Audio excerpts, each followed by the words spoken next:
చక్కగా ఉగిరిపోయిందమ్మా. పులుసు కాదు, అబ్బా మొత్తంగా ఉగిరిపోయింది. తింటే ఏడు అన్నంలో కంద పులుసు వేసుకుని తింటే మంచి అది ఎంత టేస్ట్ వస్తుంది. అబ్బా ఉడుకుడు కన్నం తిన్నానమ్మా.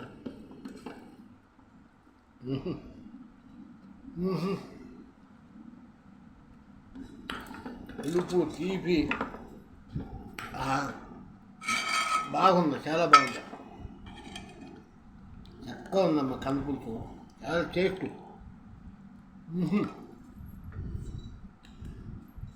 ముక్క కూడా చూసావా ఎట్ట ఉడికిపోయిందో, చక్కగా ఉడికిపోయింది ముక్క. అబ్బా కాలుతుందమ్మా, కాలుతుంది. వేడిగా తినేసేసి తల్లో బాడుకుంటుంది, అయిపోతుంది.